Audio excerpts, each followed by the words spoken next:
Welcome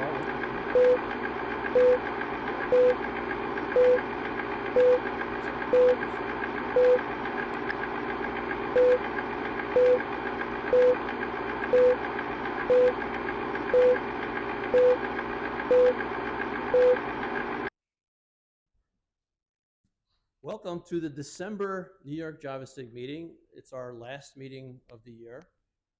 Happy holidays, everybody. Before we get started with Eric and LangChain4j and Quarkus, I wanted to thank Terrace Guy for sponsoring us. So thank you very much, Terrace Guy, for hosting us. And also thank you to DiffBlue for the pizza sponsorship. So thank you, DiffBlue.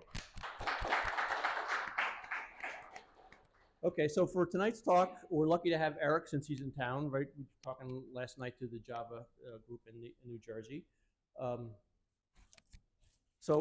Eric is a Java champion. He works for IBM in the Quarkus team, and he's also a contributor to LangChain4j, and he's going to talk about LangChain4j and also integration with Quarkus. All yours, Eric. All right. Is that all right, Barry? Is that high enough for you? We got to make sure we all please Barry. Right? Everybody says that. I hate to see what you do when they don't please you. Anyway, so thanks very much. So a little bit about me. My name's Eric. As Frank said, I'm a Java champion. I've been doing software development for 26 or so years. I did most of my career in financial services before I joined Red Hat, and then I've kind of done a full circle with my career. I started as a developer, I went into architecture, then I went into sales, I did marketing, I did developer advocacy, and then I kind of said to myself, I got about 10 years left before I retire, and I just like building stuff. So now I'm back into engineering and building stuff. So I work primarily on Quarkus and LangChain4j, but I used to live in the Spring ecosystem. I was a contributor to Spring and Spring Security and Spring Boot and Spring Testing. I run and maintain this Dall-E for Java project that's out there now. It's relatively new. I'll talk a little bit about it because it kind of relates to the conversation here. And I'll say, Frank, finding sponsors for hosting meetups. So I'm the vice chair of the Boston Java Users Group, and we have a very difficult time trying to find space.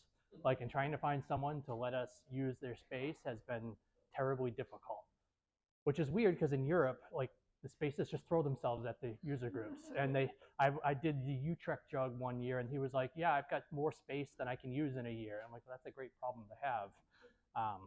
So yeah. So I've also written a book which has absolutely nothing to do about what I'm going to talk about tonight, but I got to promo it anyway. So if you're interested in Quarkus, and who's familiar with Spring? Yep, that's what I figured. So if you're familiar with Spring, you want to learn about Quarkus, have some familiarity with Quarkus? Couple folks. What about LangChain4j? How many of you use LangChain4j? What about AI, building AI into your applications? All right, so this talk, I think I've got about, an hour and 15 minutes or so, and Frank's gonna have to give me the yank. This whole talk to do from beginning to end is about 3 to 4 hours. I was barely able to squeeze it into a 2-hour thing, so if something is too generic or high level, let me know and we'll kind of skip forward. But what I've found as I've kind of reorganized this talk over and over again over the last couple of years as new things come on, and everything is additive. So if you don't get the foundation, everything builds on top of it. So what I try to do with the talk here is give you a lot of information, right? So you're going to kind of leave here hopefully soaked, but hopefully you brought something to dry off before you go outside so you don't freeze. So we've got just some conceptual stuff at the top, and I'm going to try to talk about it from a technology agnostic perspective. So forgetting about technology, how this stuff works, and then I'm going to get into LangChain4j, talk specifically about LangChain4j, where it comes from, where it's going, and then some of the Quarkus integrations, what Quarkus does around LangChain4j. I'll talk a little bit about Spring AI, but not too much. And then we're going to kind of go through some concepts. My thing doesn't really work here. Once we get past this guardrails thing, the rest of it is we can kind of skip around and talk about it in whatever order you guys and gals are interested in. But I think getting to here is kind of all the kind of the meat of once you have all of this stuff, then you can build agents, you can do everything else. So that's kind of the plan for tonight. And the slides, all the example code I'm going to show is here. The slides are there, and there's a hands-on workshop for all of this too that you can do self-paced, and that's out there as well. So I'll keep this up for a second if anybody wants pictures. I have it again at the end, but in case people decide to eat pizza and not listen, then you can take it to go.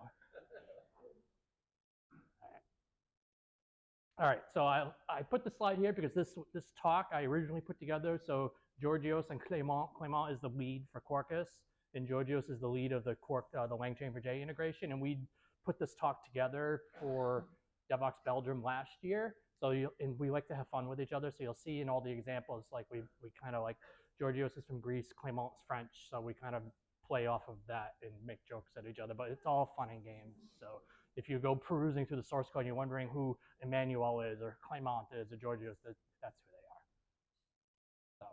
So let's talk a little bit about AI-infused applications. So these are applications which are smart, right? Because they have AI. But when I think of AI, I think of AI as there's kind of two different buckets that I put AI into. The first bucket is the one that I think most everybody is familiar with, which is like your chatbot, which is the AI that's trying to imitate or replace a human being.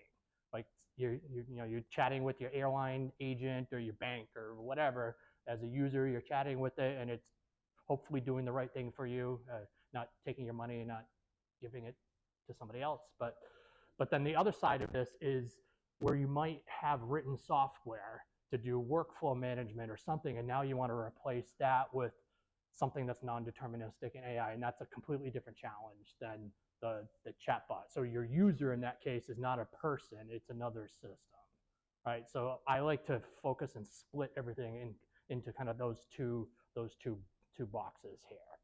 And when you think about AI, so you've got the AI modelers, the people building the models, the mathematicians. I honestly have no idea what they do. They've got their own kind of life cycle. This infinity symbol should look familiar to people, right, from engineering. Right, so the AI folks have this life cycle of building, fine-tuning, testing, deploying all the models, and we have our thing up here where we're doing continuous work. You can just shake your head and nod even if you're not doing it. You're doing continuous testing and test-driven development and building and deploying. You're deploying every day or every minute or something. Yep, you're all doing that, right? Right. But how, if you start to think about how these things merge, and I'm not good at PowerPoint animation, so I couldn't get it to do it. But if you think what I wanted is for it to like just merge into one thing, how do you do that? Because if you've ever played with AI, has anybody ever like played with OpenAI or Claude, but not from their interface, from like curl? Has anybody ever done that? The APIs are completely different, right? It might want the same thing, but the payload is a little different. Or Olama, everything is a little bit different. The vector stores are a little bit different. So if you want to be able to play in this space, you need a level of abstraction. You know, that's the first thing we learn in computer science 101 is you can put a layer of abstraction in front of anything, you can solve any problem, right? So we need a layer of abstraction or some kind of client or toolkit that abstracts this away from us so we don't have to really care about that. And that's where LangChain4j comes from.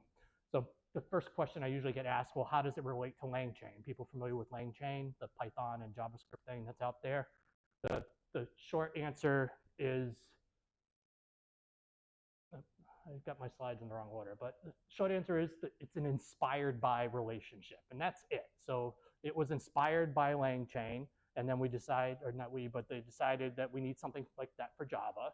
But the way you build and program and the idioms in Java are completely different than you do it in Python. So from there, it's completely different, managed by different people. They don't track each other. It's not like LangChain does something and then LangChain4j has to do it. No, it's a completely unrelated project to the point where it's actually going to get renamed to something else. What that is, I don't know. You know how naming is hard. So the lawyers are still trying to figure it out. It's been almost a year and they're still trying to figure it out. But partly is to kind of break that mentality of it's unrelated, and the other one is they own the trademark and the logo and all that stuff. So from a legal perspective, we got to get away from it. So what it's going to be, I don't know. And then you've got Spring Boot down here. You've got Quarkus down here. LangChain4j as a framework is totally agnostic to anything. It is purely based on vanilla Java. So whatever frameworks or toolkits you're using, Dropwizard, Micronaut, Spring, Quarkus, whatever you're doing, or just plain old Java, you can use LangChain4j. That being said, the Spring Boot folks, and I don't know who's building, I don't think it's the actual Spring team. So this is where I talk a little bit about Spring AI. Spring AI is for Spring, by Spring, only by Spring, carries all the baggage that Spring has. If you want to know what the baggage is, go watch my talk from last night. But There is a set of Spring Boot starters. From a feature comparity perspective, I honestly don't know. I've never seen them, worked on them. I don't work in the Spring Boot world. I work in this world over here in the Quarkus world. So we're pretty sophisticated over here. And what we generally do, because a lot of the same people work in both of these spaces, Quarkus moves really fast and we have a lot of users, so we can build something and prototype it here, get it out there, people use it, we take feedback, we refine it, and then we move it up here. We kind of recontribute it and we is genericize even a word, but we genericize it, so we take all the Quarkus out of it and we make it more generic and usable by anybody, and we move it up here. So I mean, when I talk about guardrails and observability and all that, that's how all that moves up. So we work on it here and then we move it up here. How it gets over here, that there's some people that work in LangChain4j that work on this, but I don't know what the feature parity is. Right. So if you think about your applications, if you have an application, even if you're not using Quarkus, you're using LangChain4j, and this gives you the abstractions for all these. And the way my slides should be ordered is this slide should be next. I don't know how that happened, but so you've got high level, so you've got high level concepts, and then you've got building blocks. And I think if I start to compare to Spring AI a little bit, Spring AI does not have this, the higher level concept, which I'm going to talk about a little bit. But it's got the building blocks and all the abstractions for all these other things that you might want to do. So whether you're parsing documents for a RAG pipeline, or want to abstract your language models or prompts or function tools, agents, embedding stores, all that fun stuff. It's got all these abstractions, right? And I'll talk about what the AI services are in a little bit. But apart from all that, you have all these other kind of non-functional things that you generally don't think about until you're like, oh, I'm ready to go to production. Am I doing observability? How am I doing my auditing? How am I doing my persistence? How am I building RAG? How am I doing tools? You know, all these kind of operational concerns. These are what the frameworks bring in. So if you were to look at, like, take an application, you can use LangChain4j, but if you're using Quarkus, you kind of get all this stuff out of the box for free, and you're just using this. It's not like Quarkus or Spring wraps it so that you're using our imports. No, we're exposing all this stuff just in a model that you get all that other stuff for free. All right. Let's talk a little bit about chat. Is everybody kind of familiar with chat models? Does anybody not know how memory works and how, you know, does anybody not know? Please feel free to raise your hand, because if you don't raise your hand, I'm going to skip it. Everybody knows how chat memory works and how statelessness, and if you don't pass the memory back and forth, then it doesn't know who you are and all that fun stuff. All right, so we can kind of skip past and we'll just look at the implementation a little bit. So in straight LangChain4j, is anybody familiar with the builder pattern, the gang of 4 builder pattern? If you aren't familiar with it and you start working with LangChain4j, you're going to learn it because it's all over the place, right? So you've got builders for your models, you've got interfaces that abstract things, and essentially what Quarkus does, or what the Spring Boot starter will do, is it takes that, and rather than you having to construct it, it just injects them as beans using whatever the dependency injection framework is. So in Quarkus, you configure it through properties, whereas if you're just doing straight LangChain4j, you've got to basically configure everything yourself in the builders. So that's kind of one thing you get out of the box. And then the higher level concept about what we call AI services is, rather than having to interact with the actual model, which is the interface, you can actually start to build higher level concepts. You can build these classes and name them whatever you want, and build these methods that represent your domain. And under the covers, it wires it into and uses the model. So now you don't have to worry about the model, you just have to worry about building something that's specific to your domain, and it just kind of works. And we're going to hit on this a little bit more.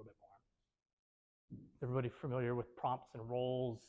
I'm going to go through this. So you've got user roles and system roles. The system role has high priority, so if you need to evict things, so I explain it with, like, if you want your system to always talk like a pirate, arr, matey, right? You never want that message to get evicted, like if you run out of your context window runs out, right? Because if it's part of your user message and then you evict it, then your system stops talking like a pirate, right? So it just has higher priority. And then the LLM or the model can respond back with assistant messages. And thank God, at least this nomenclature, all the vendors have decided that the nomenclature is the same. The APIs might be different, but at least the nomenclature is the same. Right? So as an example, you know, a system out of your Georgios, all your answers should be using the Java language, using Greek letters. User message, say hello world, you give it your messages, and then it should print out, and it should actually print out Java code that's actually written in Greek, which I couldn't tell you if it was actually right or not because I don't speak Greek, because it looks Greek to me, right? And so they're stateless. You know, if you don't send the whole conversation history back and forth every time, it doesn't remember anything, right? And people will say, well, when I go to ChatGPT, it remembers. It's because ChatGPT has built an interface that manages the memory for you. The model itself doesn't do that. So if you're building an application, it's your responsibility to do that, which starts to get complicated because if you think about, I'm building a web app, and web has requests, and requests might belong to different users. But now how do I keep one user's conversation separate from another user's conversation, separate from another user's conversation, right? You don't want to, if I start chatting with it and then Rodrigo starts chatting with it, you don't want to send my stuff to on his conversation, right? Because now you're leaking data back and forth. Right, so you can go through, you can manage it yourself if you really want to. I don't recommend it, but you can manage it yourself in a list. You put all your things in a list, and then you send the memory, this memory to the LLM, and it can send it to it, and then it knows, you know, what your name is. But if you just send a message, where am I from, it doesn't know where you are because you didn't tell it and you didn't send them the memory. Right, and all these things that you see, there's code. So in the example repo, I'm not going to do like the demo for each and every one because that would be here all night. But all this is in there, and just to kind of show, the repository is laid out in a way where, as I'm talking, it's basically laid out in the way that I'm talking here. So if you were to look in that repository, you see it's kind of structured the same way that the talk is structured, and then in each one, it kind of goes through the way I'm talking about it. So it's structured the same way that I'm talking about it. And when we get to some of the more complicated stuff, I'll do some hands-on, I'll do some demos, but if I were to demo everything, we're literally going to be here all night. I can distribute the repo later. Yeah. Yeah, I have a QR code to the slide and whatnot, right? But as we all know, memory, not the LLMs, although each version of the models that come out are like exponentially bigger context windows than the previous version. But at some point, if you're having like a long running conversation with something and then all your users are having long running conversations, you're going to run out of heap space in your JVM, and you're going to run out of the context window space that you have to start trimming. Either you need to, you know, get rid of the least used one, you know, the oldest message, or another pattern is you do it by token. You know, once it expires, you throw it out of your cache. A popular one is you use another LLM. So like we're going to start to see the pattern of stacking LLMs on top of LLMs, where the answer to how do I guard against the LLM is to use another LLM, right? So we're going to use another LLM to actually take your message history to do a summarization and compute a new message history that's shorter, right? And you know, what could possibly go wrong with that? I'm going to say that a lot tonight. You know, what could possibly go wrong with that? But so, you know, memory, pass a set of messages. So like in this case, LangChain4j has some built-in concepts. So if you want to do it by size, like message window, you can say I want a window of 3 messages, and I put 3 messages in here, but you notice one of them is a system message. The system message will never get evicted. It always is there. So as you start to do things and you add things, it'll auto evict messages based on the kind of the one that's been there the longest, or when you're using a list, it's kind of the first one, right? I know I like blew through that really fast. Did I confuse anyone, or is everybody with me? All right. So let's talk a little bit about this, because I think this. Is anybody familiar with Spring AI? Used Spring AI? So if you've used it a little bit, this is where LangChain4j starts to get very different, because the rest of the stuff, if you were to take like an architecture diagram of all the building blocks, and one from Spring AI and one from LangChain4j, and overlay them, they look exactly the same. They just, and a lot of them have the same names, but the implementations are what's different. This does not exist in as far as I know of in LangChain4j. So what you can do is, you can build this in a declarative fashion. So rather than using just the model and calling like chat, or having to use the embedding models directly in these low-level concepts, you can construct these higher-level things. And in this case, you build an interface. You can call it whatever you want. You put methods in there to call methods whatever you want. You can have them return whatever you want. They have inputs and outputs. And then you can build an instance of the assistant, and LangChain4j takes care of building your implementation for you. it wires in based on your configuration, your chat model, your embedding models, if you're doing retrieval RAG or retrieval augmentation, wires all the stuff together into a higher level concept. And so you might start to say, well, why would I ever need more than one of these interfaces, or why would I ever want more than one method in the interface? And the answer is because when you start talking about agents and tools, you can now start to segregate which operations have access to what. And you can start to put permissions around operations, who can do what on which thing. And then you can have different models in your application. Maybe I want Gemini for this thing, or I want OpenAI for this thing. You can tie a model to one of the interfaces. And now you can start to have different things that are at a higher level of concept that are kind of match your domain, and you can build it to match your domain. So it starts to get annotation driven as well here. So when you build these, you can put the annotations either at the method level or at the class level, and it inherits kind of like as you would think it does. If you put it at the class level and at the method level will override the class level, but then if you don't override it, then all your methods get it. So in this case, you're saying, your Shakespeare, all your responses must be an iambic pentameter. So that'll be how all the things behave. If you just have an argument that's a string, that becomes your user message, right? You don't have to do anything special. It just becomes your user message. And the string, it will just give you whatever the model, it's essentially like a chat response. It'll give you, if you type it as a string, it'll just give you the answer as a string. If the answer has like Markdown or JSON in it, you're going to get the JSON and the Markdown and all that fun stuff, right? So system message, user message. So now we can start getting kind of cool. We can start templatizing our messages. So our system message and our user message, we can start parameterizing these and making them so now you're in a multi-user system with multiple users. You can write your system message once, and you can templatize them and make them user specific. And this LangChain4j uses Mustache as its templating language. So whatever you can do in Mustache, you can do here. And then the story behind @v, naming things is the hardest thing. This was a placeholder. Someone just named it @v just as a placeholder, meaning @value. Like this is the value for that, and nobody got back to it. And it just ended kind of like HTTP 429. Anybody know what that is? I am a teapot. That was like someone's April Fool's joke. It actually made it into the spec. Yeah. Yeah. Yeah. So it's @v. You can put in whatever parameters you want, and then it will do parameter substitution when it does the execution. Right. And now you can start to kind of see where this is going to evolve a little bit. So now instead of strings, because string is like the last thing that we want to deal with, right? If we wanted strings, we'd go do Node.js or whatever, but we live in a strongly typed world, and that's what Java is really good at.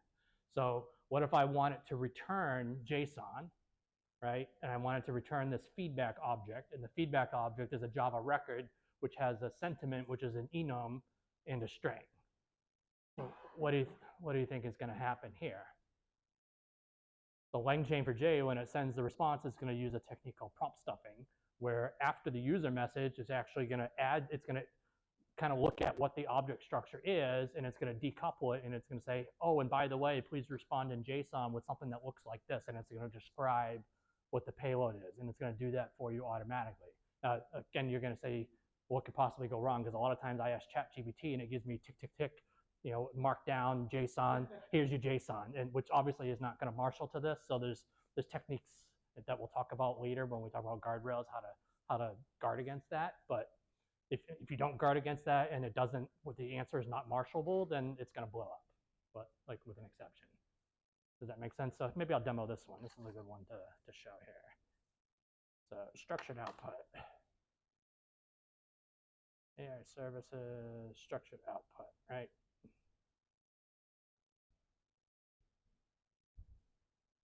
I just want to make sure logging is turned on. Okay, good. So we're using, I'm using Quarkus in here just as a runner. I'm not using any of the Quarkus integration, just using it to run the app as a standalone app. But I want to turn on, and so I can use nice properties to configure stuff. So like you start to see like the frameworks bring in the ability to configure through properties, which means you can override it through environment variables and all that fun stuff that you would expect to be able to do with your applications. But if I run this and I say,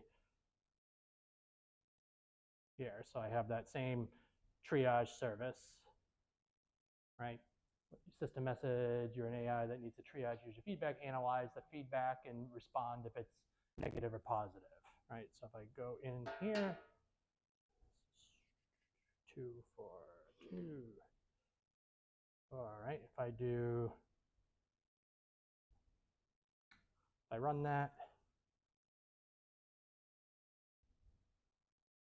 it's gonna run, and I don't know if you can see it here because of the whitewashing, but if you actually look at the HTTP request here,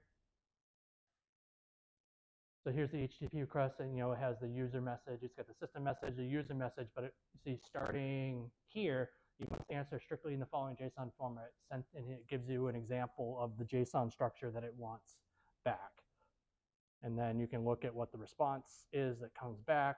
Here's the body. In this case, it looks like it did the right thing. I'm using OpenAI and GPT-5 Mini, which is actually pretty good.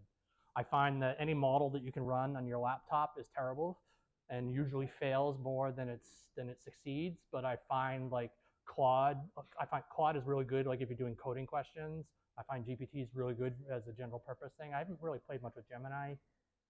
So if you're using like ChatGPT or GPT-4 or 5, it's usually pretty good. And it doesn't cost a whole lot. I loaded my account with like $5 a year and a half ago, and I haven't run out yet. Right. So you can see here's the assistant role, and then here's the JSON structure. But what you actually get back, LangChain4j will use Jackson under the covers to marshal it back to whatever the object is, so you get back an object. Right. So if you look at what the answer was,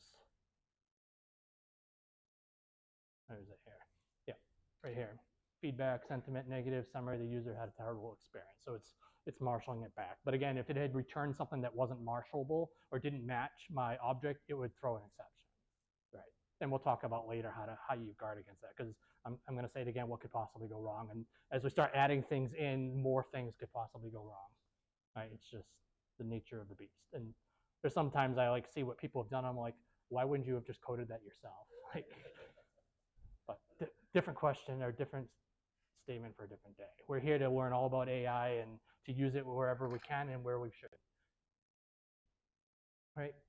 So similarly with memory, when you're using this higher level thing, if you want to give memory to things, you can build the memory thing, and when you build the assistant or the instance of your interface, you can pass the memory to it, so now it has access to what your memory looks like. Right? There's also auditing. So auditing is super important. I have a whole nother talk that I'm going to do at JFocus about how do you actually know if you got better or worse? Can anybody answer that question? You make a change to your system, whether it's a prompt, a model, your app, and did you get better or worse? There's lots involved in it, but this is like the basis for that. And this we started in Quarkus. I built this in Quarkus, and then I moved it up into LangChain4j recently, being able to listen to and fire events when they happen. So if you think about the round trip, you make one call to your LLM. Well, that could come back and say, oh, we go invoke this tool. So now I have to go invoke that tool. And then that could come back and says, oh, then go find this MCP server. And then that MCP server goes over here. So your round trip starts to you've maybe got 20 back and forth round trips. So how do I know when the whole thing started, when tools were called, when guardrails were executed, when my thing finished, if there was a failure? I want to be able to tie and correlate everything together as a single interaction. And if one model has to then call out to another model, I've got a parent interaction, and then I've got the same thing for the intermediate interactions. And how do you track that? And that's what this gives you the ability to do. Right now, it's pretty bare bones. It's just you get notified and you can do what you want with them, but we're going to build a higher level abstraction for this too, which will kind of, given an interaction, will give you everything that happened in order. And that'll be a implement. That's something I'm working on now. But everything has a unique, so as these things go, everything has a unique kind of an ID that represents the entire interaction from start to finish or start to failure. All right, so you can start to correlate these things. And so I have an example where actually I persist this in a database, and I use JPA to model this and persist it in a database. And now I can actually go back and replay, and then I can do scoring. So if I have the previous history of all the things people have asked and what the responses were, I can run a scoring algorithm against that, and I know what that was, and then I can change something. I can make a change, whether it's the prompt or the model, and then I can do it again, and I can replay and I can rescore, and now I can compare, did I have a better score, do I have a worse score? That, that's horrible, don't put that in production, before it starts, giving away, Chevy Tahoes for $1 kind of thing. Right. So that means the data ingestion, you're going to have notifications. So on the RAG pipeline too, we're going to do notifications on the RAG pipelines too. So this is just kind of a bare bones. This is like kind of to get it started. But there's lots of open PRs and not PRs, but issues for extending and adding to this. It didn't exist. This is pretty like 2 releases ago, I think, because I did this and it was in Quarkus and then we moved it back. And of course we changed the implementation a little bit because here they're interfaces. So you implement, each listener has an interface that has a method that takes the event. But when you're doing it in Quarkus, for example, Quarkus uses dependency injection in CDI, and CDI has an event listener way. So we take this and we tie it into CDI so that you don't need the listener interface anymore. You can just build CDI observers for the events, and you get the events. And this, I don't know if this exists in the Spring implementation, but in the Spring implementation, you have like the application event publisher, and you have the event listener annotation that would tie in like that too. But again, I don't know if it's there in the Spring world yet. Right? Any questions about any of that? I know I'm going really fast. So let's get into Quarkus. This is my favorite part. So who can tell me what's the difference between these? Without a trick question. Right, there's really nothing different between, so from the developer's perspective, the fact that I'm using an AI is just an integration point. And I think of it as an integration point, just like a database, just like a microservice, or just like another service call, some remote call. If you think about it this way, there's lots of different things that come up. Sure, it's non-deterministic, and if I make the same request here twice, I'm going to get the same answer, not so much here. But if I think about at least the integration part of it, it's just like something else. I'm making a REST call because REST is what we know. Whether REST remains the top level layer, the integration between these models, or something else comes out, that I feel like that's just kind of what we know right now. So that's what people have built. I know some people tried gRPC and that didn't work out real well because of the variations in schemas and all that stuff. So right now we're kind of stuck with REST, unless you're doing a pure Java model like JLlama or something where it does inferencing right within the JVM, then it's a little bit different. But for most of the models that are out there, you're talking to it through REST. So it has all the same pains that talking to another service would be. Observability, metrics, tracing, think of this as like distributed systems on steroids here, because when you start throwing MCP and agents, you don't even know where these other things are. It's like self-discovering whether or not it's a good or a bad design. Let's put that aside. The fact that you can do it, like with all these other distributed systems, and you just deploy. I have a demo where I can deploy an app into like a namespace in Kubernetes, and it can just kind of self-discover agents in an MCP server. So as I deploy other things into that namespace, it just kind of sees that they're there and it can start to use them. So when stuff goes wrong, because stuff is going to go wrong, I'm going to hammer that into you. Bad things are going to happen. You need to be able to trace them. So if you're not doing, if you don't do monitoring well or observability, you better get that story straightened out before you go down this AI path. Then you've got all this fault tolerant stuff. Everybody remember the Netflix days of like circuit breaking and fallbacks and bulkheads and retries and all that fun. We used it all the time when it first came out, right? Who uses it today? Like on every application. Does anybody use? When's the last time you put a circuit breaker in place? You use circuit breakers. What about bulkheads and fallbacks and retries? Retries. Yeah. So this stuff becomes super important, especially in a non-deterministic way, because bad things are going to happen, and you need to isolate yourself from the bad things, right? You need to be defensive. You need to program defensively. You can never assume that things are going to work the way you want it to, right? Because they could just swap it out. If you're pointing to like GPT-5, it's kind of like a Docker container and pointing to 5.0 latest, right? They could push a new image or new version of the model and tag it with 5, and if you're pinned to 5, you're getting a different model, which may break your code, and you didn't even know it. So unless you're pinning on a very specific, 5.0, that do it by date, right? 2025-10. I don't even know when the last one came, but if you're not pinning on a specific release of a model, they could swap it out underneath and stuff is going to break, right? So this stuff becomes super important, and this is where whichever framework you're using, LangChain4j doesn't make any decisions for you here. It doesn't provide you anything for solving this problem because it's agnostic to what you're doing. So this is where, whether you're doing Spring or Quarkus or Micronaut or whatever, you need something that sits on top of it. And because if you're in the Spring world, you use like Resilience4j. If you're in Quarkus, you use the microprofile fault tolerance spec. And if you're, I don't even know what Micronaut does. I'm not familiar, or Helidon. I don't even know what they do. But you need something that's going to give this stuff to you, right?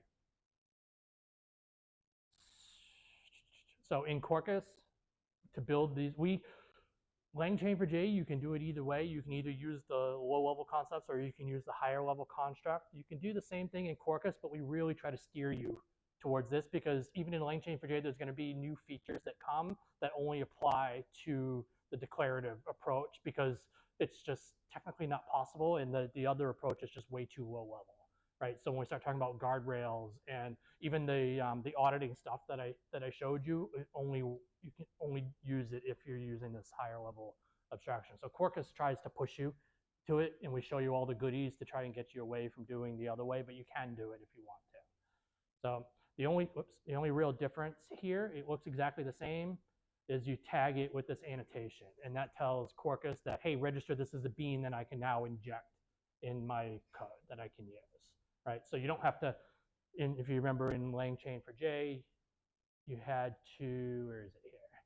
You had to like do this and then call the create and pass your model to it and do that. You don't have to do that in Quarkus. If you have, I showed like how you build your chat message history and stuff. As long as you have a bean of like type chat memory, it'll get picked up by Quarkus and it'll get bound to this. And you can override, there's lots of attributes in here. If you want two different services with different memory implementations, you can do that. You want like you want all your methods to have access to tools, you can do that. So it's all very annotation driven. But by default, if you're in a web application, this becomes request scoped. So come back to the memory conversation about how do you keep your users' memory history separate from each other. In Quarkus, we can understand the difference between like singleton, request, session, and all that stuff. So by default, you get request scope, which would not really keep any. I mean, the request scope is every request gets a new instance of it. So there's no, even if you're managing history somewhere, you'll never have history, right? Because each request is getting a fresh instance. You can tag it application scope, which comes from CDI, just means singleton. There's one instance for the entire application, which this becomes tricky now because now you've got to manage the memory. If you have one instance and you have a web application, then every request from every user on every session is going through that one instance. So now you have to append this memory ID, which can be whatever you want it to be. It could be an integer, UUID, some object, something that tells it what the key for the history is. And you can farm that out to Redis. You can kind of do whatever you want. If we're doing WebSockets, so WebSockets have kind of made a revolution in the last couple of years. Before this AI craze, I don't remember the last time I wrote a WebSocket, right? But now like everybody's writing WebSockets. So if you're doing WebSockets for like a chat interface and you tag it with session scope, Quarkus will automatically bind an instance of your AI service to the WebSocket session. And when if the user closes the WebSocket session, it automatically destroys it for you. So it manages the relationship between your WebSocket sessions and your AI interaction. So now each WebSocket session has its own chat memory and history and all that stuff, and it just does it for you automatically. If you have the WebSocket extension plus the AI extension, it just does all the wiring for you, right? And then you can manage memory however you want. If you want to build your own implementation, you can do whatever you want. I think there's actually a Redis implementation because Redis is so common for things like this. So I think there's actually a bean that you can just inject that say, I want Redis to manage my conversation history. Because you can start to see if this is like Amazon and I've got Black Friday and I've got hundreds of thousands of users hitting my system, each with their own, what's Amazon's bot's name? What's it called? Rufus. Everybody's chatting with Rufus and you need to keep their memory history. You probably don't want that in your JVM, right? You want to push it somewhere else because you probably don't want to get rid of it either. It might be interesting to see what questions people are asking after the fact. right? So you could push it to Redis, you could push it to JDBC, you could push it somewhere else, and then retrieve it. You know, every time you distribute it, you lose a little performance, but that's kind of the trade-offs that the architects make all the big bucks to decide what trade-offs are acceptable. Right? Same with structured output. The only difference with Quarkus and you can use the mustache in Quarkus and it's fine, but Quarkus has its own templating language, and the reason I like to talk about it is because Quarkus is so heavily focused on build time compatibility. Our templates are compile time checked. So like, for example, this number has to match this number, and you notice there's no annotation here. You don't need the annotation. If you were to change this and it doesn't match, that will actually fail at compile. It won't compile because Quarkus is compile time checking all these templates for you. The whole template, if you were to do like anybody doing time leaf or anything like that in Spring, the Quarkus calls it Qt is the templating language. All that is compile time checked. So if you're doing ifs and loops and variable injection, it's all compile time checked.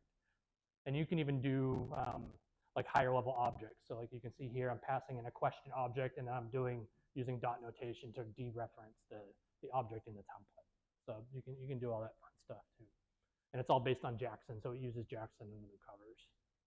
Jackson 2, I believe. I don't think it's caught up. Jackson 3 is going to create this huge ripple throughout industry because they've changed. Anybody for Jackson 3 just got released, and Jackson 3 changed their Maven central coordinates and all their Java package names. So that whole Java to Jakarta thing that we just went through, we're going to have to go through it again with Jackson, right? All of industry is going to have to go through that. Right. And if you want to get super complicated, like if you wanted your system message to replay the entire chat history, you could do that in a template. Why? This is one of those, why would you do it? I don't know. You can if you want to. Right? If you could loop through, all your message, you can inject the chat message history right into your service, and you could loop through it in your template. You could even store the template in a file on the file system and just reference it, and however you want to do that. You can pull it from a remote resource. Right, and it's pretty easy to use. So let's talk a little bit. I'm actually going to do the demo of this because this is actually a pretty interesting demo. So people pretty much use OpenTelemetry, the OpenTelemetry stack. So Loki, Grafana, Prometheus, OpenTelemetry, Tempo. That it's kind of the standard observability stack out there in industry today. Let's see, where am I? Quarkus services, observability. Excuse me.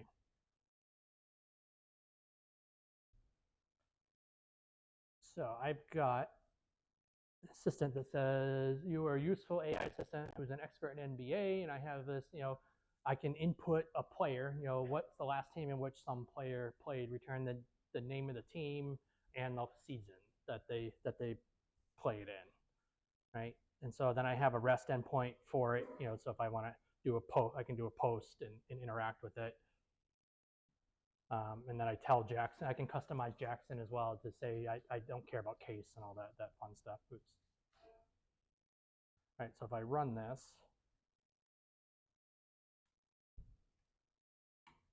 so one thing, if you're not familiar with Quarkus provides out of the box this thing called dev mode. And so when you run dev mode, Quarkus looks at what's on your class path and it says, oh, I think I'm in the wrong project here. Deep dive.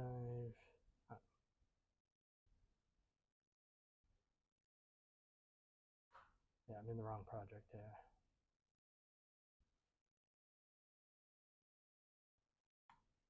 There we go. Now I'm in the right project.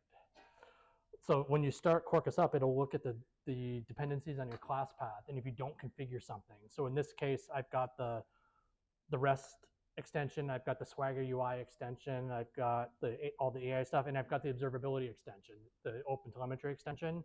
So it's going to see that I didn't configure it to point anywhere, so it's going to go out and it's going to find all these containers and it's going to start them up.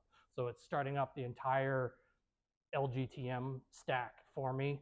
Prometheus, Tempo, all that fun stuff. It's configuring OpenAI.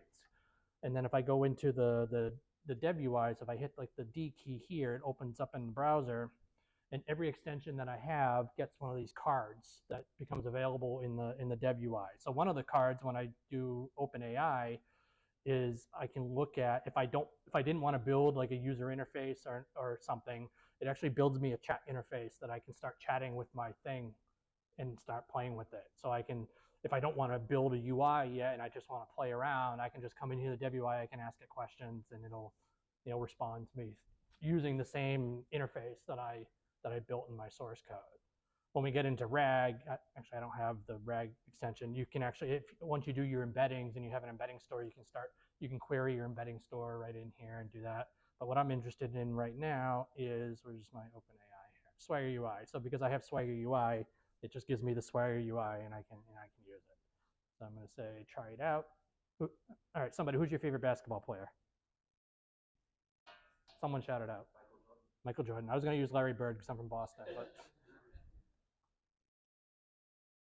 Michael Jordan. So I'm going to submit that. And then I get a response, and it says he last played for the Washington Wizards in 2002 and 2003. Is that right? I don't know.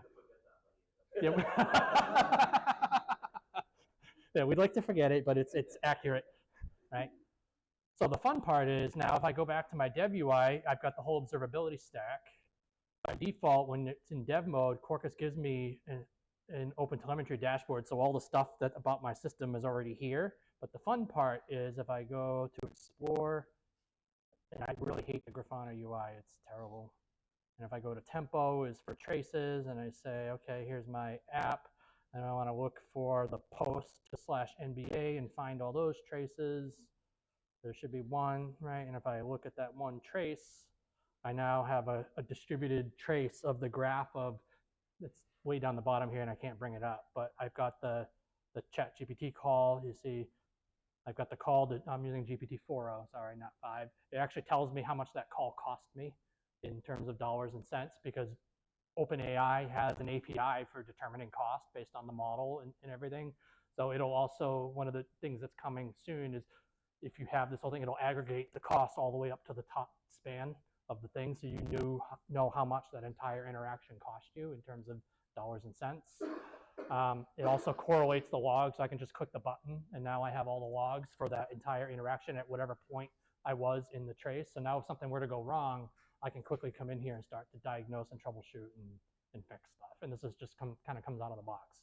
I don't have to configure anything. It just works. Right, if I come back to my app and I look at like my configuration file, there we go. I come back over here and I look at my config. There's nothing related to observability here. There's configuring the 60-second timeout to OpenAI, log my request, my key, which I'm not going to share with you, what model I want to use. I just all I have to do is turn it on, right? Turn it on, and then some other stuff for testing. So you just kind of get it out of the box for free, as long as you have the extension on your class path. So percentage that prefixes are. The prefixes. So in Quarkus, all of your configuration is located in one file. So like in Spring, if I wanted to alter my configuration for when my tests run, you would, in your source test resources, create an application properties and put them there. And here you just prefix the profile name with a %sign. And you can do multiple. So if I have multiple profiles, I could do %test, something else, something else, and it'll apply that configuration to all those profiles. Right. So like when I run my tests, I don't want to wait for the observability. The observability stack is pretty big, and when you're starting all the containers, it takes about 10 seconds to start. And if I'm running all my tests, I don't want that. Like I don't care about that, so I can turn it off in my tests because I don't care about the observability stack. You can, but that's not the pattern that people typically follow in Quarkus. You typically will find it in here, or you could name like application-test.properties and you could segregate it that way. But in Quarkus, people pretty much follow this approach. They put things in one, they keep everything in one file. Because Quarkus will also separate, you have some properties which are build time fixed. So like, for example, the API key, not the API key is not, but the name of the model is, no, that one's not fixed either. None of these are fixed. But there are some properties that are fixed at build time, and the property is dropped and not available at runtime because Quarkus does all this build time stuff. Again, if you want to learn, we can talk about it after. You can go watch my talk from yesterday as to why and how and why it's important and all that stuff.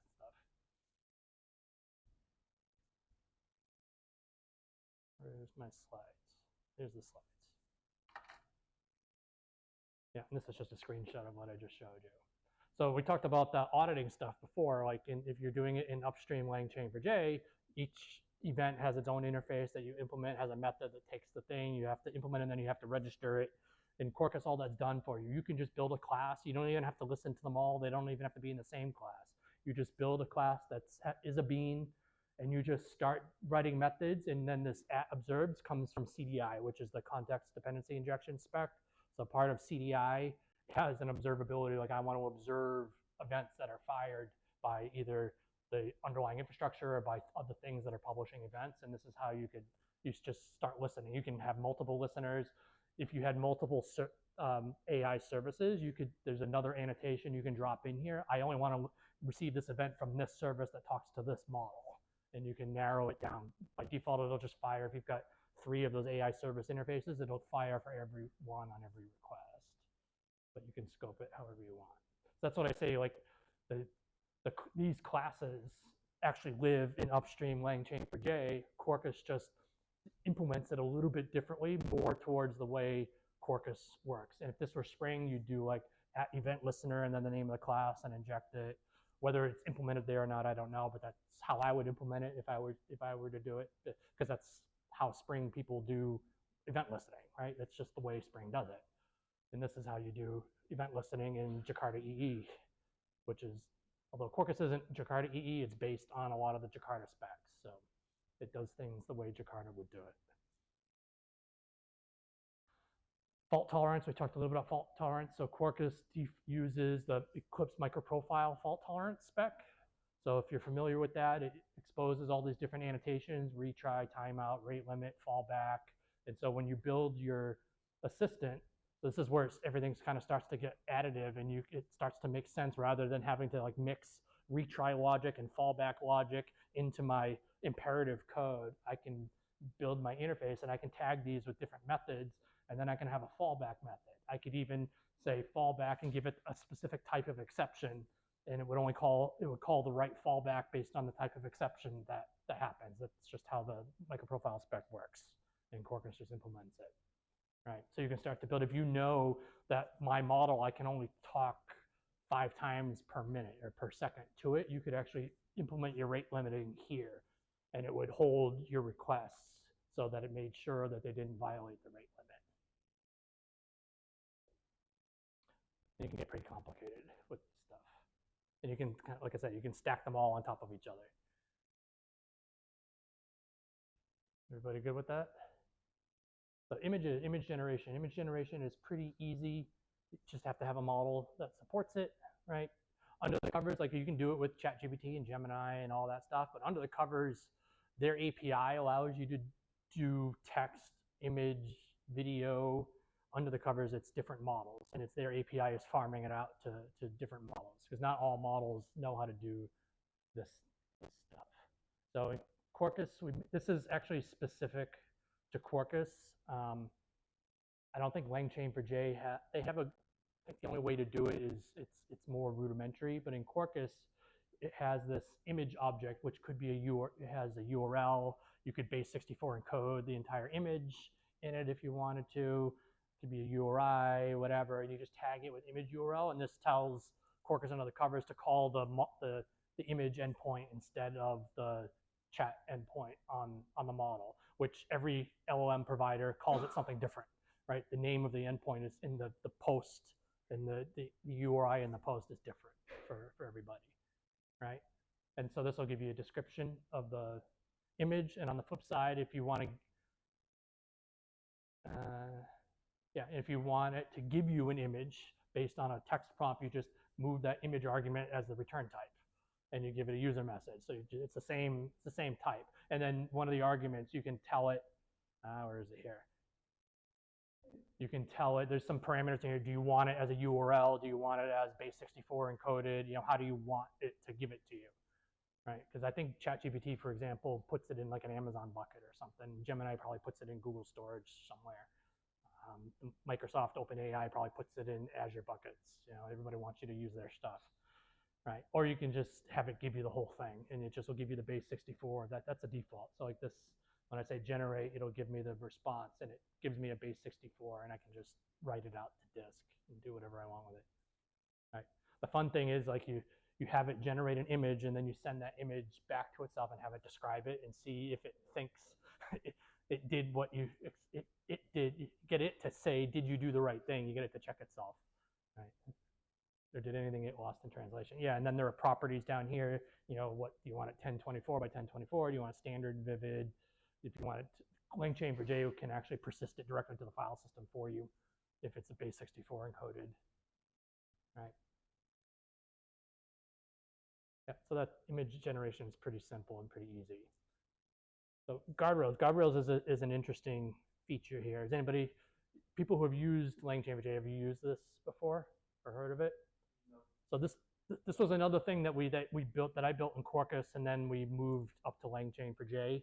So I don't know if you're probably familiar with there's lots of these stories out there. Like the one for GM, I think it was in Michigan or Wisconsin or something. The guy tricked the chatbot into selling him a car or Chevy Tahoe for $1. The Air Canada story, you know, that gave them, the chatbot said something about the refund policy. The person asked for the refund, and Air Canada said, well, no, that's not a refund policy, but like I have the transcript from the bot.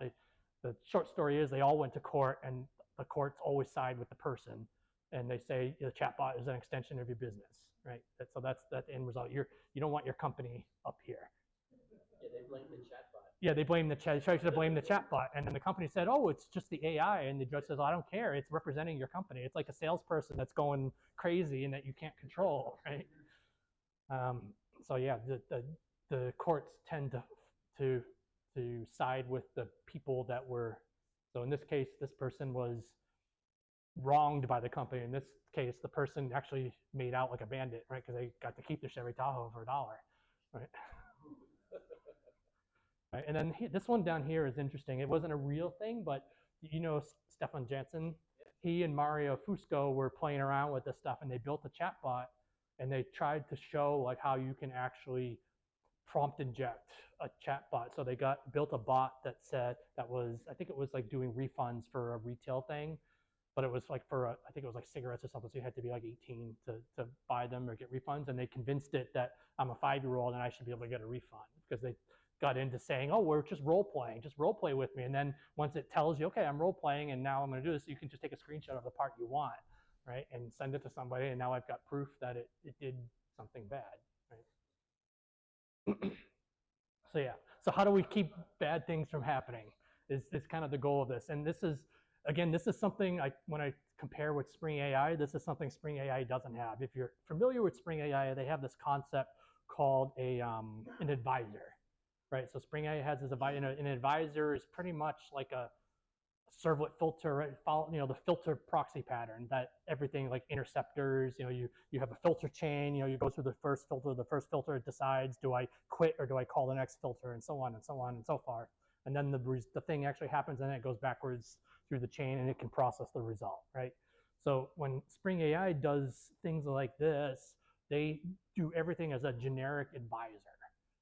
And then it's up to you, the developer, to decide in what order things should happen. Does the guardrail advisor happen before the advisor for doing prompt injection or all these other things? And it's on you to decide on the request side and the response side, right? Because the filter goes in and then it comes back out. What we do in LangChain4j is we keep these concepts separate because they apply at different times in the life cycle, right? So the term of a guardrail, think about, you're asking the LLM a question. Well, what if that question violates your terms of use or has violent language, or I'm sure you can think of a million other good reasons why you shouldn't send a request. Well, intercepting it and stopping it and reporting on it. And then similarly, when the LLM comes back, being able to do something to either tell the model to do something else or scrub it, or this is your example of I asked for JSON, you didn't give me JSON, right? That's the example I like to use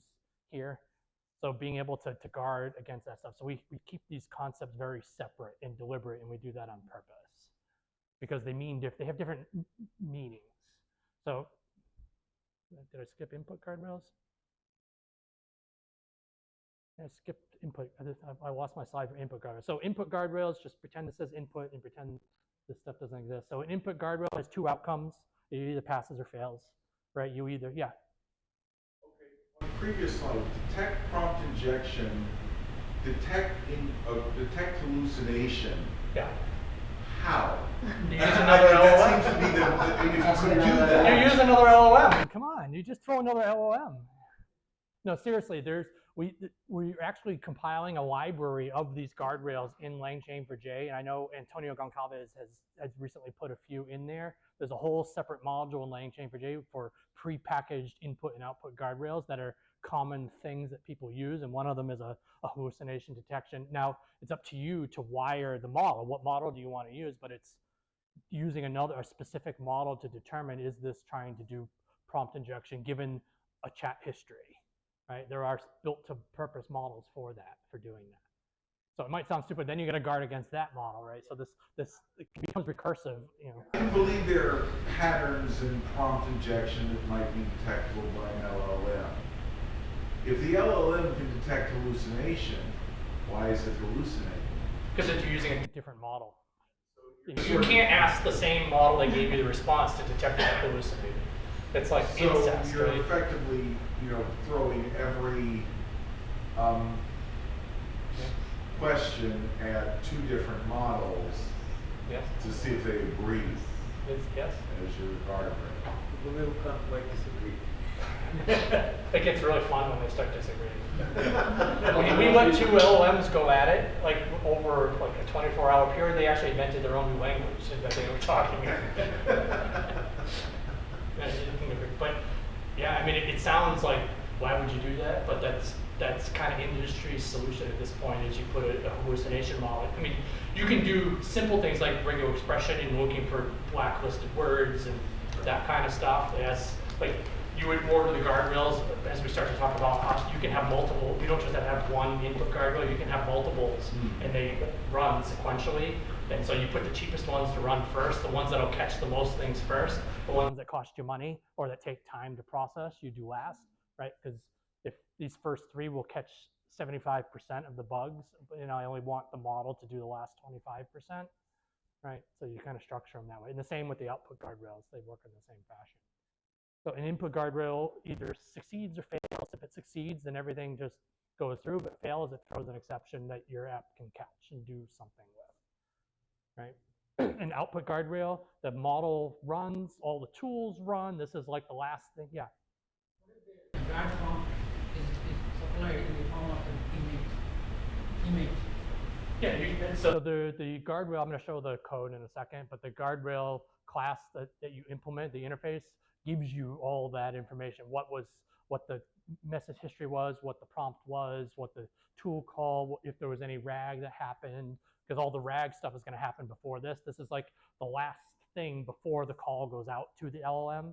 So if you've got a RAG pipeline and you're doing RAG and it does some augmentation, that's already been all pre-processed, and now this is just before it's going to go out. And there are guardrails around two calls and all that stuff too. So it's a kind of a generic concept that we can start to apply at a higher level. Output guardrails, on the other hand, have 4 potential outcomes. There's, it's good, let it go. There's it failed, then we throw an exception that you can deal with. But these other 2 are kind of interesting because models are non-deterministic. You could just ask the same question again and you might get a different answer. Seriously. So we call it a retry. Just try it again. Like for a set number of times, you might try it 3 times and then it fails. Or in the case of like the JSON thing, when the exception happens that it was not marshallable. Yeah. When you do the retry, do you do the exact same prompt again? Yep, the retry is exactly the same. You don't touch it, you just retry it again. The reprompt is similar concept, but you can prompt stuff here. So if you are doing like guarding against JSON, you know that JSON should marshal to a certain object and it doesn't. Now you can send as part of the reprompt to say, hey, just give me the JSON that looks like this. And so you send the retry, it's essentially a retry, but you're kind of coaching the LLM into something else to try and get it to behave. And it might still fail and come back, and then you can try again. You can kind of keep your own history of, hey, stupid. You know? I find when I talk, does anybody have kids or teenagers, or have had kids, or you've been a teenager before? If you think of the model as a 12-year-old, and you try to get a 12-year-old to do exactly what you want, nothing more, nothing less, in one sentence, right?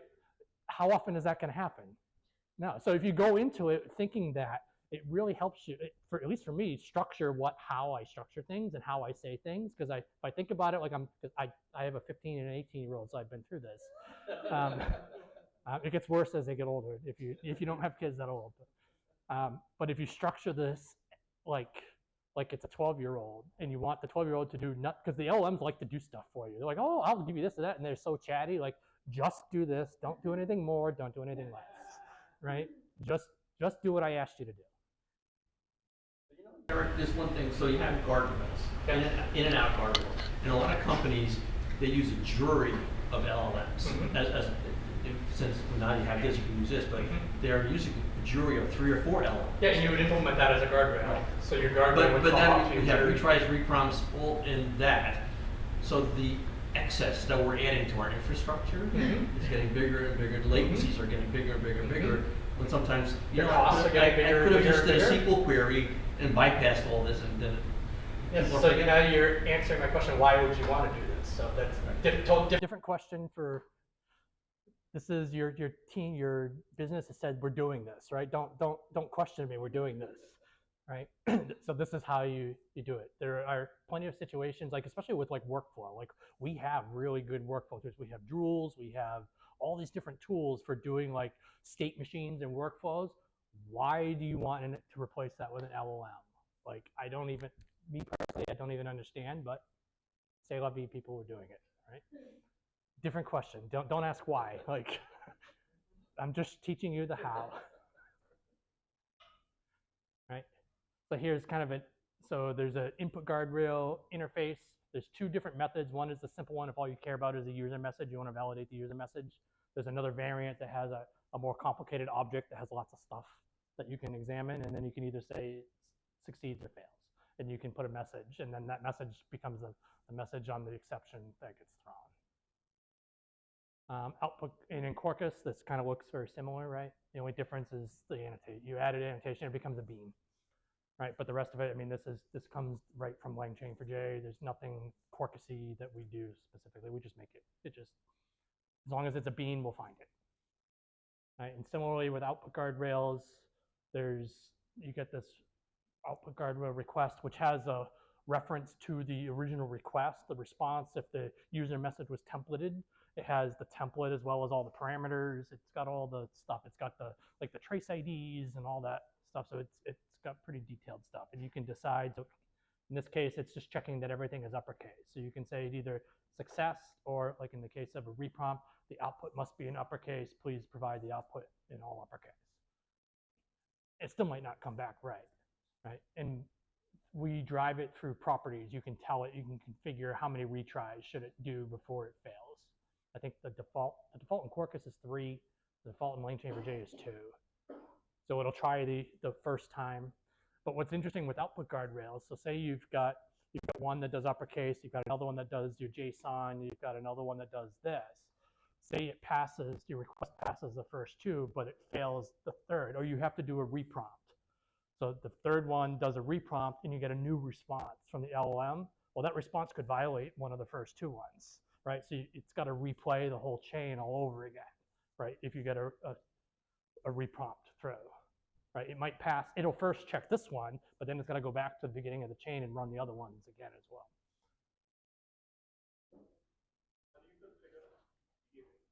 How do you configure what?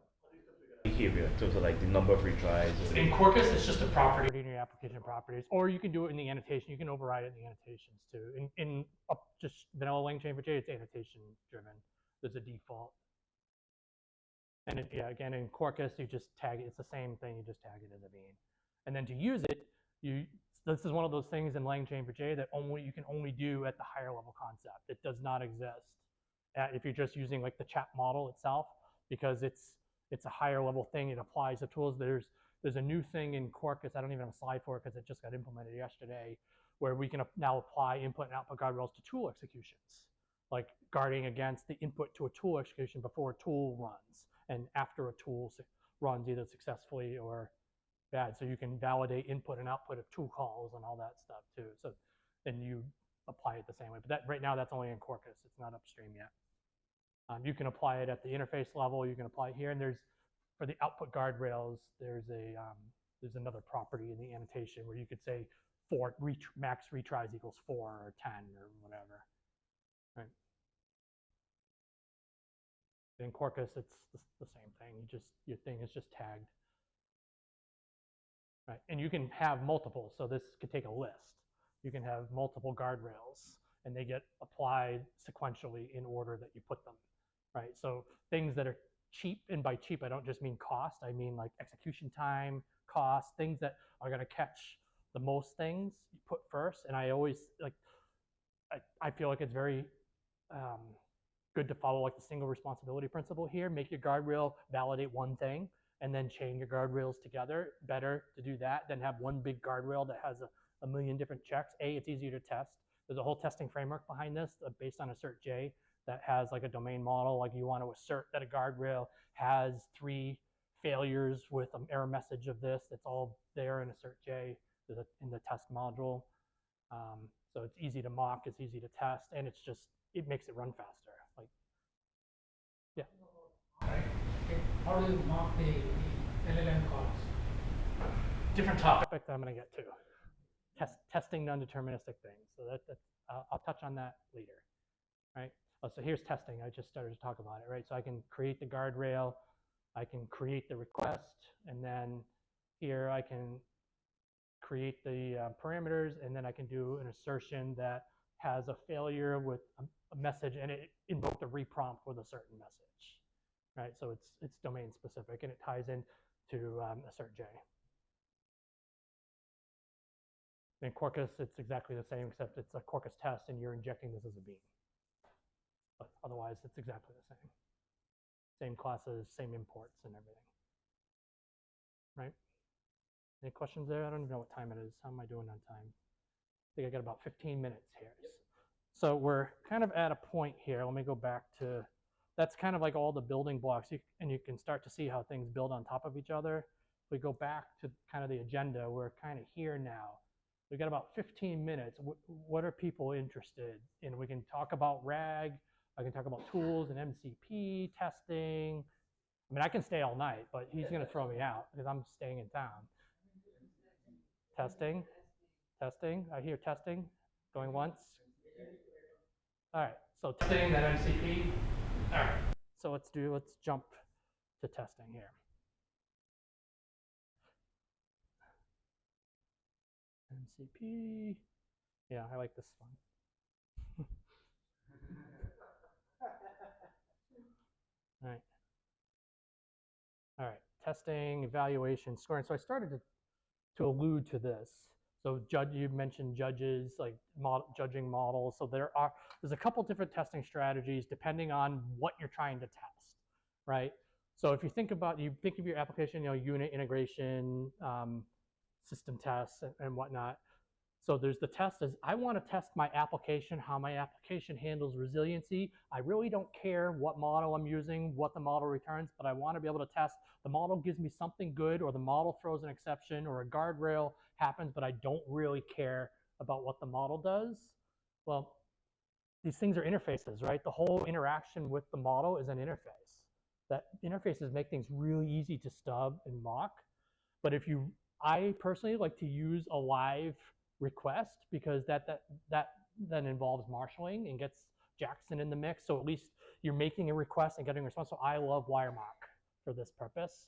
With Quarkus, there's a WireMock extension too. So if you go to anybody use WireMock Cloud, you can go to WireMock Cloud. You can build like a request pattern in a sample response. So you can just download that, drop it in your source test resources folder, and WireMock, when you run it in dev mode, will just gladly, if a request matches the pattern, it'll just serve it to you. right? So you're getting the same response all the time. Or you can build, in Wiremark, you can build scenarios too. So you can say, I have a scenario that the first request looks like this, and you get this response. Then you're going to get another request that looks like this, and I get this response. And you can build scenarios. Super powerful and super easy and dirt cheap to run, right? So if you want to test your application, and you can even introduce failure, the LLM fails or times out or delays, Wiremark is super easy to do that stuff with.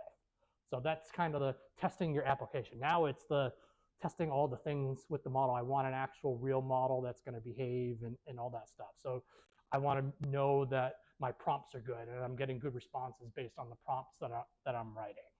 So there's a couple different ways to do this. There's using judging models. There's different scoring algorithms. So there's a thing called Cohere is out there. They have a scoring model where you can give it questions and answers. So as the business domain person, especially for the case, remember I said that you've got two different types of AI, the ones that are replacing humans and the ones that are replacing software. The ones that are replacing software are a little bit easier to deal with because you know what the software is supposed to do. It's the humans that you can't predict. Like you can't really predict what they're going to ask, because they could ask nonsense stuff. But for the most part, the software parts, if it's kind of a workflow or whatever, you can start to do that. And you can start to, as a business person, figure out what types of questions or sets of questions and what reasonable answers would be. And then you can run those through a scoring model and say, it's 75% accurate or 80% accurate or whatever. And then you can keep doing that over time. But to do that over time requires that you've been doing the observability stuff beforehand, that you're storing it, that you have the ability to replay it, right? So all that stuff becomes that. That's what my talk on that I'm putting together for JFocus. We started it a year ago, and it's amazing like what's happened in the last year, because when we did the talk a year ago, it was just all slides. We had like no actual thing that actually worked because it just didn't exist, right? But now we actually have tools and things. It's insane. I've been in the industry for almost 30 years. I've never seen like the pace of innovation as to what's happening, for better or for worse.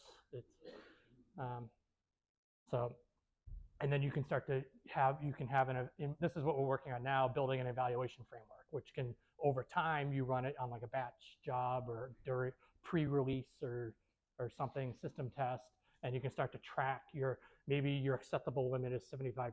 You can start to track how your responses are over time. But it all assumes and requires that you're doing all that other stuff first. So if you're not good at observability, or you're not storing the chat histories of all your users and all your systems, it's going to be really hard for you to do this, right? Because you won't have the historical. You could monitor it on the fly and say, oh yeah, that answer right there was good. But if you're not storing it and don't have the ability to replay, and I'm like shocked that providers like Datadog and whatnot aren't doing this yet, because I don't think anybody is doing it, right? It's a topic I started thinking about a year ago. I'm like, nobody's really in this space right now, and I could make a lot of money if I could actually build a product that did this, but I don't want to build a product, right? But I would think like your Datadogs and those types of companies would be all over this, but they're really not. So maybe someone needs to tag them on social media, like, hey, there's money to be made here. But in Quarkus, we give you the way to do it, assuming you're doing all those other things and can produce, and you have something that you want to score. You can inject some, if you want to do like model as a judge, you have a model that's just another AI service that you build that's talking to that model, and then you can either mock it or you can implement it, right? The responses should be a summary of the input highlighting. It shouldn't include more than 5 bullet points, and should be about the Vegas. I don't even know what the Vegas algorithm is, but it's got to be about the Vegas algorithm. And then your judge model can, with this criteria, determine within a certain score how closely it matches that. But you've got to be using a model that's kind of purposely built for judging and scoring and summarizing and all that stuff, right? The other way to do this is by evaluating samples. So this is where you can start to do like measure drift over time. So you can input real data. You can input, as the other input, like what by a business user, kind of what a good responses should look like, and it will kind of give you a score in the middle. And we tie it into JUnit, but honestly, I feel like this wouldn't actually be part of your application because this isn't something you're going to run in your CI process.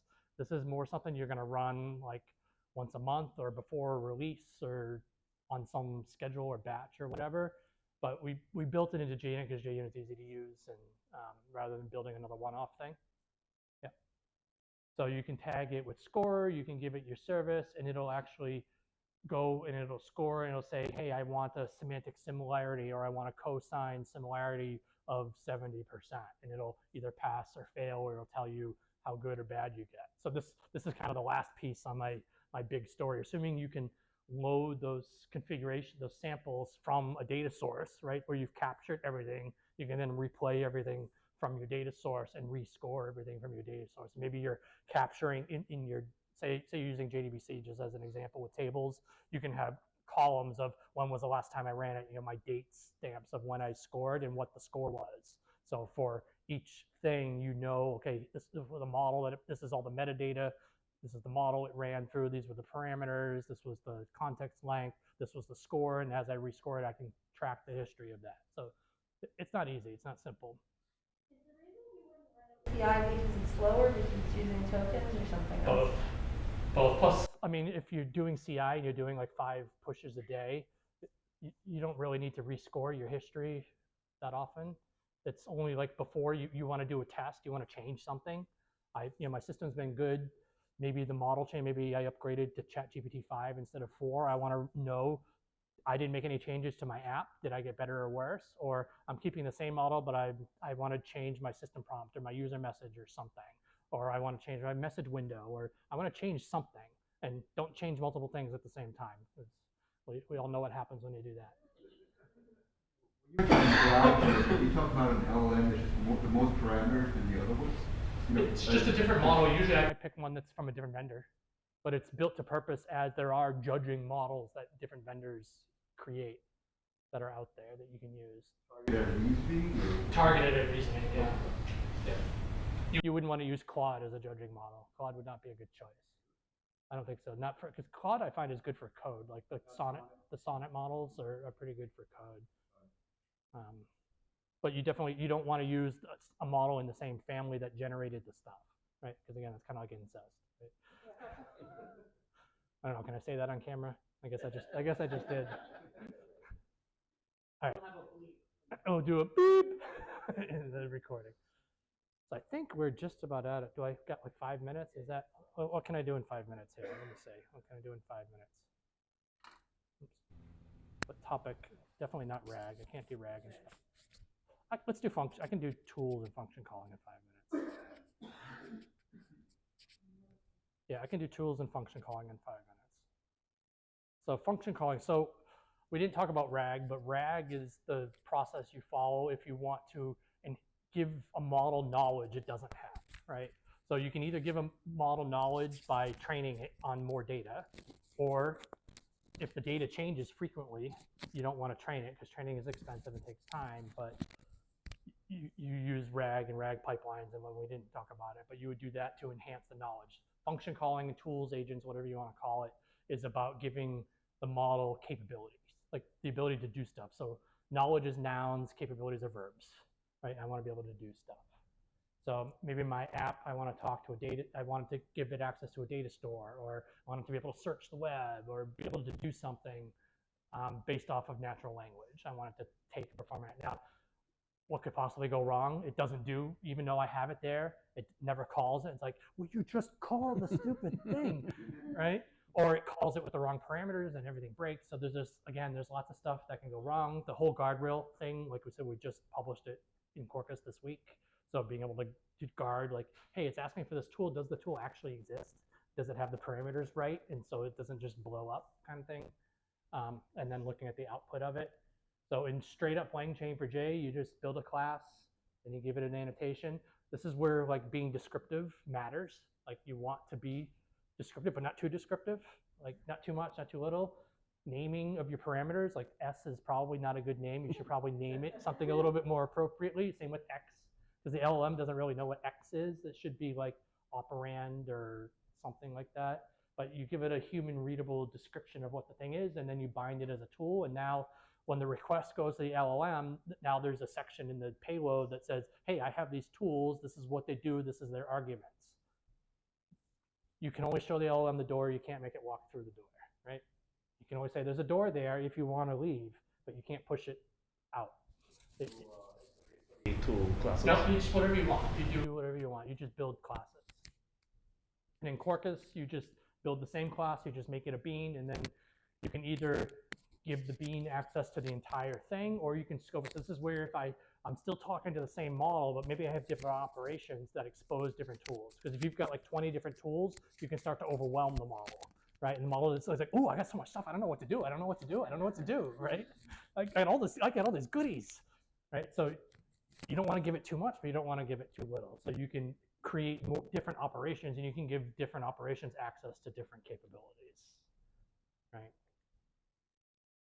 You can even, so in Quarkus or Spring, you've got like the data JPA thing. So you can do kind of neat things where your repository class is already a bean. You can start giving access to some of your operations as a tool.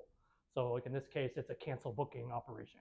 Be careful when you do mutation, because what could possibly go wrong, right? So you can give this one a list of bookings. So you basically giving it access to read from your database as only one operation that it can do. You can build a client, a REST client to another system and give that as a tool. So now the LLM can decide to make a remote call to another system. You can see where this is going to start to go, right? And then that system could do the same thing, and now tracing becomes super important because now you're making distributed calls, right? You could have an AI service and expose that as a tool. So now this LLM has the ability to call another LLM.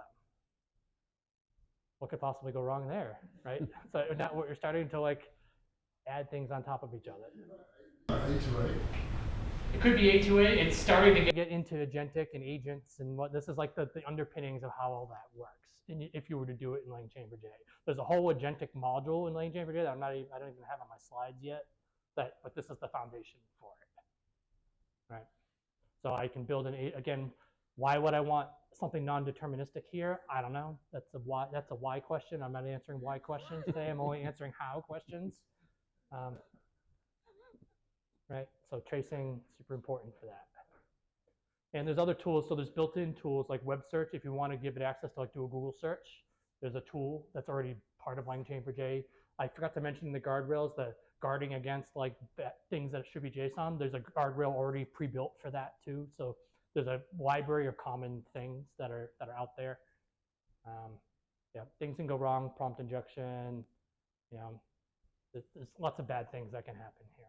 So I think yes. I think we're out of time. I think we're gonna wrap up. I'll go to my end slide here. Conclusion. Yeah. So that's everything. All the code I showed is here. The slides are here. Thanks for having me. Okay. I know. Thank you, Eric. I went really fast, but feel free to reach out to me on social media or whatever. I'm happy to talk. Right. But yeah, all my socials are down here. I tend to not use Twitter or X. I try to stay away from that as best I can. But it's kind of like shaving a monolith until everybody gets off of it. You can't really stay off of it. Yeah, that's true. We have time maybe for one question, and that's it. Gotta be a good one. Going once, twice. Gene? I'm letting people know I'm thinking of a question. My question is, does anyone not have an IntelliJ license that wants one? Yeah, who does not have an IntelliJ Go. license? Okay, Email you're the us. winner. You're the winner. Yes. Email us at info@javasig.com and we'll send you a license. Was there another person back there that does not have you don't that gentleman right there?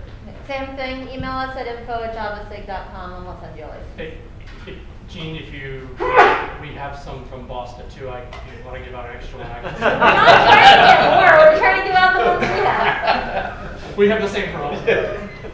Because you notice we're not doing a raffle. We're doing like, hey, who? Yeah, we do the same thing. Like, yeah. Who doesn't have one and who wants it? Right. So anyway, that gave you 60 seconds to think of a question for Eric. So in the properties file, I can see only one API. If I have multiple agents, how do I configure multiple? You name them. You just give them names, and in that registered AI service annotation, you just tag it with a name. Oh. And now that configuration belongs to that thing.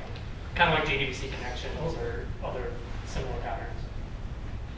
Okay, so I wanted to, again, thank this Blue for the pizza sponsorship and thank Terrace Guy. Gabby, thank you very much. Was Joel, Terrace Guys, thank you very much for hosting us.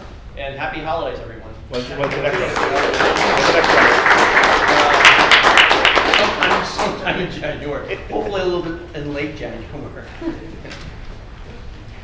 Again, I know that was a whirlwind.